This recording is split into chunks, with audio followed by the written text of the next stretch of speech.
All right, my historical leader is Nikola Tesla.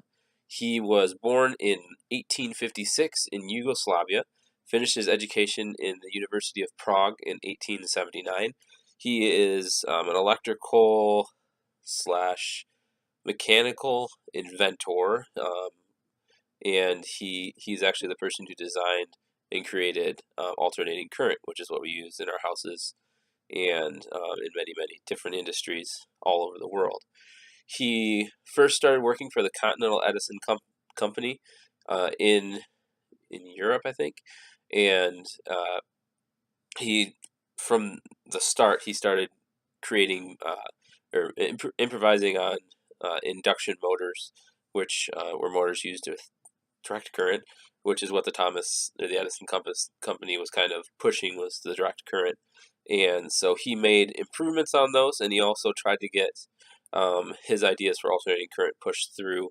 But through all those different things he changed, and through the different uh, inventions and the different improvements he made, he got the attention of Thomas Edison, and he moved, or I don't know how he came over, probably on a boat, to America with a letter from Thomas Edison basically saying, "Come work for me." And he eventually became one of Thomas Edison's associates, but was only short-lived for about a year.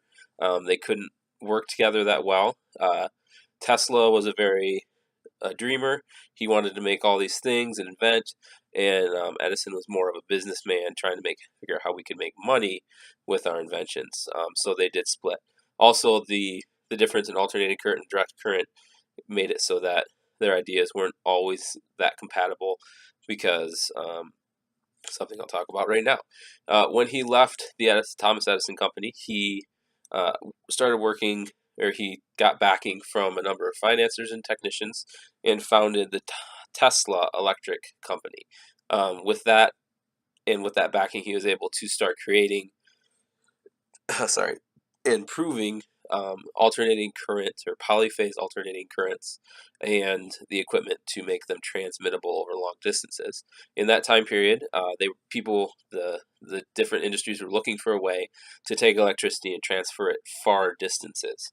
And Thomas Edison's system, the direct current system, you had to have repeaters every like 100 feet or something similar to that, and they were very dangerous. And so Tesla came up with this alternating current, which could retrofit those stations they had and actually transfer the electrical current farther. So they were direct competition with each other once the Tesla Electric Company started gaining ground, which they did for a while. They were in charge of the Columbia Fair, some fair, and they powered everything with electrical or with alternating current.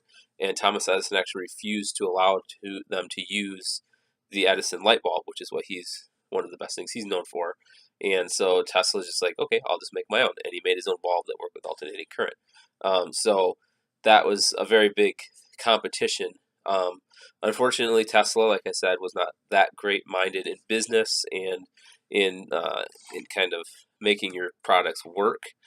Uh, and knowing how to sell your products and knowing how to do that kind of thing. So he actually went bankrupt, and for a while was living as a day laborer. Eventually, though, he did come up with a couple new ideas, sold those patents, and then have ability to start working on his next thing after alternating current, which was transmitting electrical signals wirelessly.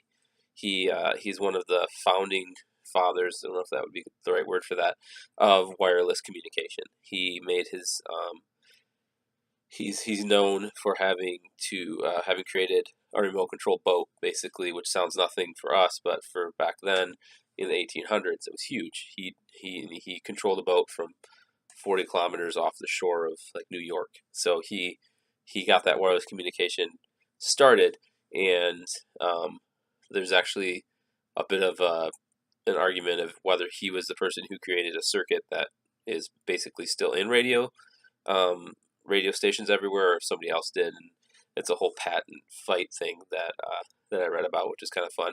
But so he's one of like the founding fathers of wireless communication with radios. His intent was to have that communication, but also he wanted to use that to transfer power wirelessly throughout the whole entire world. And he created two laboratories, not at the same time, but separately, that actually he tried to shoot electrical current into the ionosphere, which he theorized you could pull out of the ionosphere anywhere and use it as electricity. So, um, but through that figuring out, that's how he figured out wireless communication, and a lot of the things that he figured out or that he came up with, we still use today. Like I said, with radio stations and some of our wireless communications, which is kind of cool because he came up with those. A couple of the websites that came up also mentioned that a lot of his notes and his books, people that will read it from this time period and still look at it as something we can't quite reach. So he was a visionary in that way, but he just didn't. I don't think he had the social skills to be able to bring those ideas uh, all the way. He was, yeah.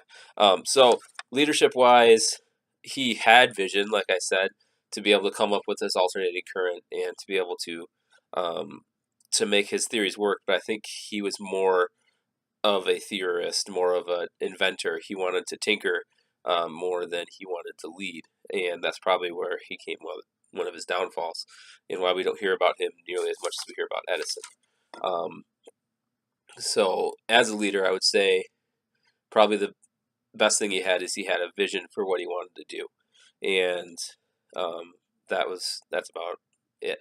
I would say a lesson we could learn from him in leadership is that we need to make sure that I had it in my head, I can't think of it. We need to make sure that with our vision, we also make it so that we can communicate well what we're trying to do, and think in the future of what or how we're going to do that instead of just kind of tinkering around and making that happen. So that's it.